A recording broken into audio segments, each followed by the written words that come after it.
Be me 22, in that weird phase of life where you think you have everything figured out. In college, studying something that sounded important when I signed up but feels kind of useless now.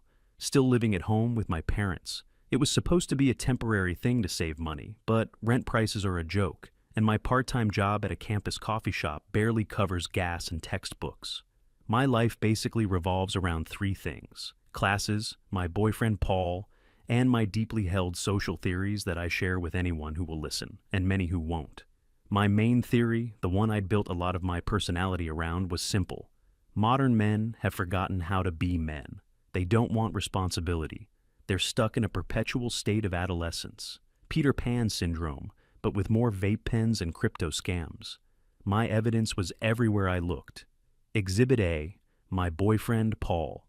Paul was 23, incredibly charming, and had the professional ambition of a golden retriever. He was an aspiring something or other. Last month it was a music producer. This month it was a day trader. Next month, who knew? Maybe a gourmet mushroom farmer. His parents paid his rent for his downtown apartment, a place that was way nicer than my childhood bedroom. He talked a big game about hustle and grinding, but his days were mostly spent playing video games and waiting for the right opportunity to fall into his lap. I saw him not as a failure, but as a victim of a society that didn't properly motivate men. I was trying to fix him, I guess. Then there was Exhibit B, my father, Frank. My dad was the polar opposite of Paul, but in my mind, they were two sides of the same irresponsible coin. He was in his early 50s, worked a boring but stable office job for some logistics company, has been there since forever. He was a relic of a bygone era, the strong, silent type. So silent, in fact, that dinner conversations were often just me talking while he stared at his plate. He wasn't lazy like Paul, but he was passive. He had given up. He'd come home from work, the energy completely drained from him, slump into his old recliner, and watch TV until he fell asleep. He never talked about his feelings. He never had grand ambitions. He just existed. His idea of responsibility was purely financial. Pay the mortgage, keep the lights on. But what about emotional responsibility? What about personal growth? In my eyes, he had checked out of life. He was a provider, a human ATM, but not a participant. This was a constant source of friction between us. I remember one evening, a few months back. I was on a roll at the dinner table. I was explaining the concept of weaponized incompetence to my mom, using Paul's inability to cook anything more complex than toast as an example. My mom was half listening, looking tired herself. She'd been tired a lot lately, more doctor's appointments than usual. She always brushed it off as nothing. I turned to my dad, looking for some kind of validation. It's like men just pretend to be bad at things so they don't have to do them. It's a huge problem. My dad just kept cutting his steak. Didn't even look up. "I'm sure it is," he said, his voice flat. That was it. No debate, no engagement. Just a conversational dead end. It made me furious. You don't see it, do you? You're from a generation that just accepted these roles. You clock in, you clock out. You don't engage. You don't try to be better. He finally put his knife and fork down and looked at me. His eyes were heavy. Deeper bags under them than I remembered. "I'm tired, Lauren, that's all. See, that's the excuse. Everyone's tired. But some people still show up. They still take responsibility for their own happiness, their own lives." He just shook his head slowly, picked up his fork, and went back to eating. The silence was a victory in my mind. He couldn't even defend himself. I had won the argument. My worldview felt solid, impenetrable.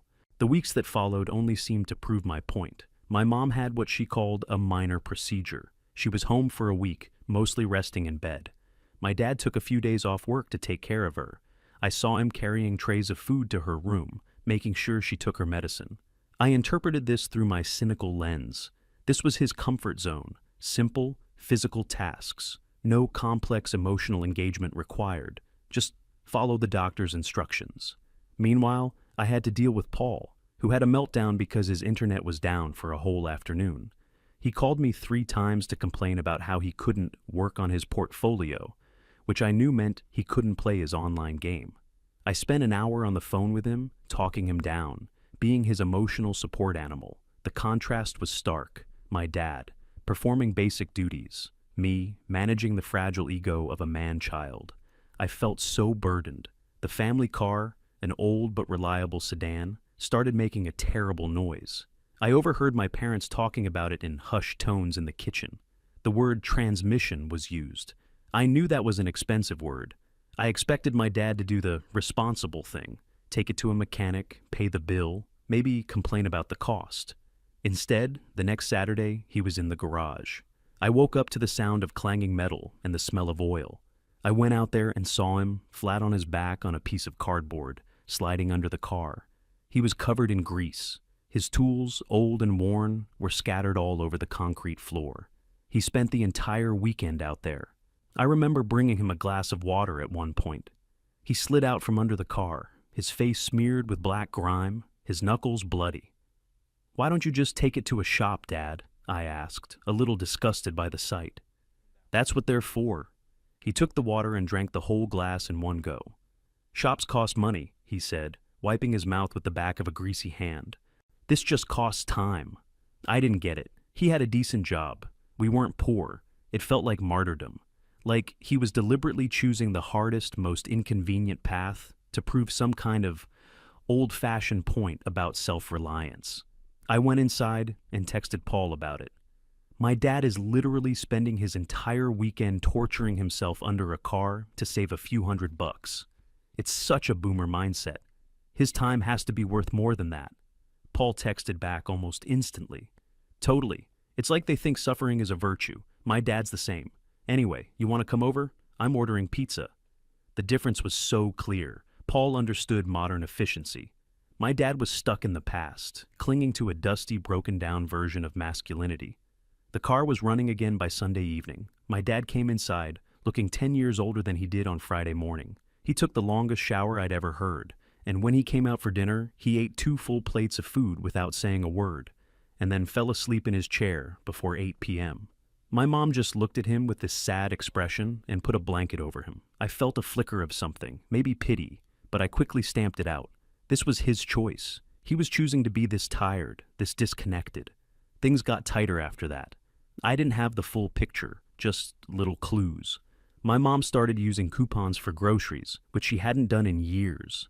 The thermostat was always set a little lower than I liked.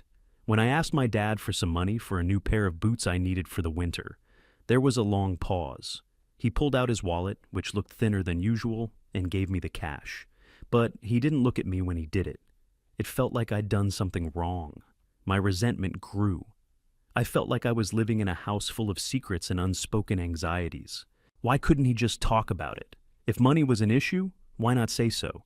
His silence felt like a failure of leadership, a failure of fatherhood. He was supposed to be the rock, the one who had it all under control. Instead, he seemed to be crumbling, and he was doing it silently, dragging us all down with him. My relationship with Paul was also starting to strain. His day trading phase ended with him losing a few $100s of his parents' money. He was devastated. Not about the money, but about the failure. I was the one who had to piece his ego back together over long, rambling phone calls. I told him it wasn't his fault, that the market was unpredictable, that he was brave for even trying. All the while, a little voice in the back of my head was starting to whisper. It whispered about how my dad had never once called me to complain about his job. It whispered about how he just got up every single day and went to work, no matter how tired he was. It whispered about how he fixed the car with his own 2 hands while my boyfriend couldn't even fix himself a sandwich. I told the voice to shut up. It was more complex than that. My dad was emotionally stunted. Paul was emotionally open. That was the difference. The breaking point came on a Friday night. It must have been late October or early November because the air had that cold, sharp bite to it. Paul had a rare win. One of his DJ mixes got played on some small, independent online radio station. To celebrate, he wanted to go out with his friends to some club downtown. I was invited, of course. I didn't really want to go. I had a big paper due on Monday, but Paul was so excited, so for once he wasn't a black hole of neediness. I felt obligated to go and celebrate with him. I got home from my coffee shop job around 9 p.m. My dad was already asleep in his chair. The TV was on, casting a flickering blue light across his slack face. My mom was in the kitchen, packing up some leftovers. She looked pale. "He had a long week," she said, nodding towards my dad. "He's been so tired." "He's always tired," I said, my voice sharper than I intended. I went to my room to get ready. As I was putting on makeup, I felt a wave of anger. This was my life. A sleeping father, a worried mother, a boyfriend who required constant validation. I felt like the only real adult in the house. The party was exactly what you'd expect. Loud music, overpriced drinks, and Paul's friends who were all clones of him, full of talk, empty of action. Paul was in his element, the center of attention for a few fleeting hours. I just stood there, nursing a single drink, feeling disconnected from all of it. We left around 1:30 a.m. Paul was drunk and happy. He asked me to drive his car back to his place. On the way, he suddenly got a craving for a specific brand of energy drink that he claimed was the only cure for a future hangover. "Dude, you gotta stop at a convenience store," he slurred, pointing vaguely at the street ahead. "I need a Blue Volt, like, medically." I sighed and pulled into the parking lot of a 24-hour convenience store. It was one of those generic, brightly lit places that feel a little sad and desperate in the middle of the night. "I'll be right back," he said, fumbling with the door handle. "Don't go anywhere." I watched him stumble into the store. I leaned my head back against the seat and closed my eyes, the bass from the club still throbbing in my ears. I was so tired, not just tired from the party, but a deep, bone-weary exhaustion. Tired of Paul, tired of my dad, tired of the stupid theories I used to make sense of my life. After a minute, I opened my eyes and looked towards the store. Paul was at the counter, talking the ear off the poor cashier. My gaze drifted past him, towards the back of the store. The aisles were clean, unnaturally so for this time of night. The floor gleamed under the harsh fluorescent lights. And that's when I saw him. There was a man in a plain blue custodian's uniform, pushing a large yellow mop bucket. He was working methodically, mopping the floor in long, even strokes, his back to the front of the store. There was something familiar about the way he moved, the slight stoop of his shoulders, the set of his head. I watched him as he finished a section and turned to start on the next one. His profile was illuminated by the light from the refrigerated drink section. My heart stopped. It felt like the air had been punched out of my lungs. It was my father. I just sat there, my hands gripping the steering wheel. It was like my brain had short-circuited. The world outside the car window turned into a silent movie. I saw the cheap blue uniform, the kind of thing you don't even notice. It's designed to make the person wearing it invisible. I saw the slow, deliberate way he pushed the mop, a rhythm born of exhaustion, not efficiency. He wasn't just a man cleaning a floor. He was my father. A group of teenagers, loud and obnoxious, burst into the store, running right over the section he had just finished mopping. They left a trail of dirty footprints on the glistening floor. I watched my dad. He didn't even look up. He didn't sigh. He didn't show any sign of frustration. He just waited for them to pass, then calmly started mopping the same spot all over again. The complete and total lack of ego in that moment was staggering. The car door swung open, and Paul flopped into the passenger seat, the smell of stale beer and artificial fruit filling the small space. "Success," he announced, holding up a bright blue can. "The nectar of the gods. That cashier was a total weirdo, was telling me about his pet lizard." He was laughing, completely oblivious. He glanced over at me. "What's up? You look like you've seen a ghost." I couldn't speak. I just put the car in drive and pulled out of the parking lot. "Whoa, easy there, speed racer," he said. The entire drive to his apartment was a blur. He kept talking, rambling about the party, about his friends, about his plans for the weekend. It was all just noise, white noise, like a radio playing in another room. I was trapped in the image of my father, under those horrible fluorescent lights. I dropped Paul off at his building. He leaned in to kiss me, but I turned my head, so he just got my cheek. "You're acting weird," he said, pouting a little. "Text me tomorrow." I just nodded and drove away. I didn't go straight home. I drove around for what felt like hours, my mind racing. This had to be a mistake, a misunderstanding. Maybe his company had a contract to clean their own properties? No, that made no sense. He worked in logistics. Maybe he was helping out a friend who owned the store. Unlikely at 2 a.m. on a Saturday morning. Every logical explanation I came up with felt flimsy and stupid. The simplest answer was the most impossible one. My father was working a second job as a nighttime janitor. I finally got home close to 3 a.m. The house was dark and silent. I crept up to my room and lay in bed, staring at the ceiling.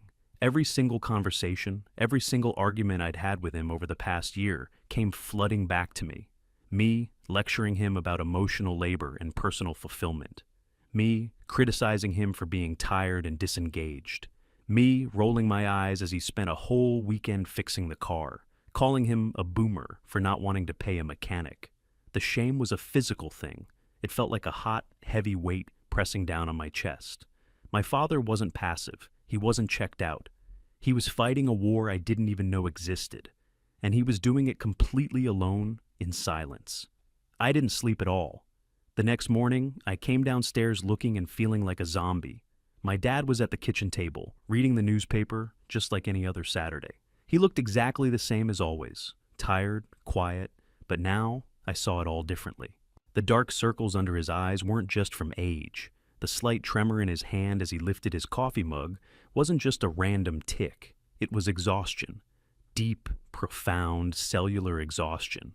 I couldn't bring myself to say anything. What could I possibly say? He went out to do yard work later that morning. I waited until I saw his car pull away from his main job, knowing he'd be gone for most of the day. I found my mom in the living room, folding laundry. I sat down on the couch across from her. I didn't know how to start. "Mom," I said, my voice barely a whisper. "Is everything okay with money?" She looked up, her expression guarded. "Everything's fine, honey. Why do you ask?" "Don't lie to me, please." I told her what I saw.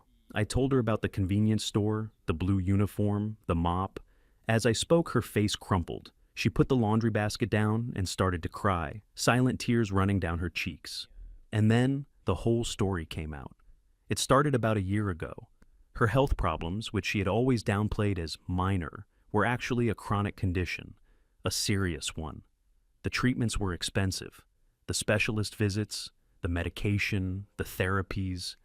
The bills were piling up faster than they could pay them. The insurance covered a lot, but not all of it. The gap was a few $1,000s every month. They had burned through their savings pretty quickly. They had taken out a second mortgage on the house. My dad had gotten a small raise at his job, but it wasn't nearly enough. So, about 6 months ago, he had started looking for a second job. It was hard. He was in his 50s. Nobody wants to hire a middle-aged office worker for part-time gigs. The only thing he could find that fit around his main job schedule was a position with a commercial cleaning company that serviced retail stores and offices at night. He worked his 9 to 5 at the logistics company. He would come home, have dinner, maybe rest for an hour. Then, 4 nights a week, he would leave around 10 p.m. and work until 3 or 4 in the morning. "He didn't want you to know," my mom said through her tears. He was so ashamed. Ashamed? Why? He felt like he was failing. He said his one job in life was to provide for us, to make sure you had it better than he did. He didn't want you to have to worry about this. He just wanted you to focus on college, to have a normal life. Every word was another nail in the coffin of my arrogance. My father wasn't ashamed. He was noble, the car repair. He didn't do it to be cheap. He did it because a $1,000 mechanic's bill would have been a catastrophe. The quiet dinners. He wasn't being passive-aggressive. He was so tired he could barely form a sentence. His silence wasn't a sign of weakness. It was a shield, built to protect me from the ugly reality of our situation. I sat there with my mom for a long time. We didn't talk much more. There was nothing left to say. Later that afternoon, my phone buzzed. It was a text from Paul. "Hey, are you still mad at me? I'm really sorry if I was annoying last night. My dad's being a total jerk. He won't give me the startup money for my new podcast idea. He just doesn't believe in me. I could really use someone to talk to." I read the message and I felt nothing. No anger, no sympathy. Just a profound sense of distance. It was like I was looking at a message from a different lifetime. His problems, which just 24 hours ago had seemed so important, were now laughably insignificant. He was a child, complaining that his toys were broken, while my father was literally breaking his own back in the dead of night to keep our world from falling apart. I typed out a reply. "I'm sorry, I can't. We shouldn't see each other anymore." He immediately started calling me. I declined the call. He sent a flurry of texts. What did I mean? Why? Was it something he did? I turned my phone off. I didn't have the energy to explain a reality he would never be able to comprehend. That night, I couldn't sleep again. But this time, I wasn't wrestling with confusion. I was waiting.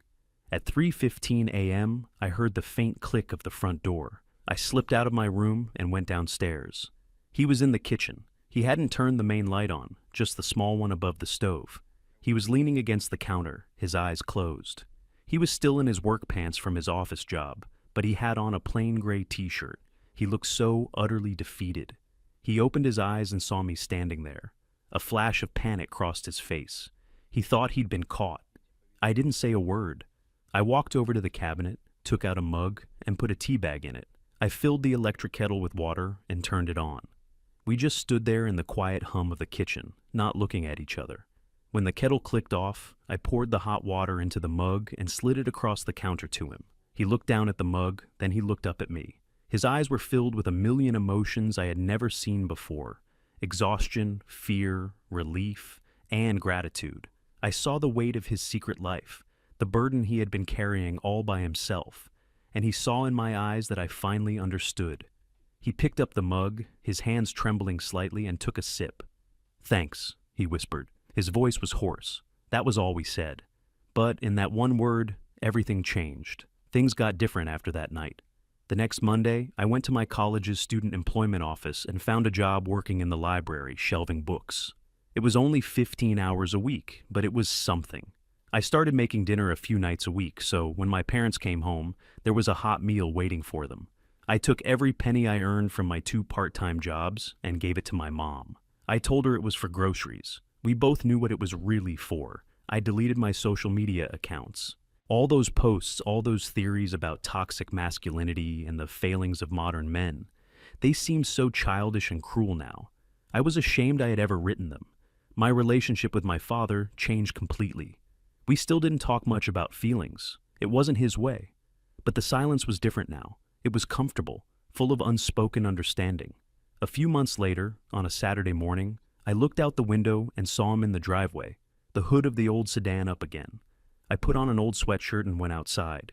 He looked up as I approached, a question in his eyes.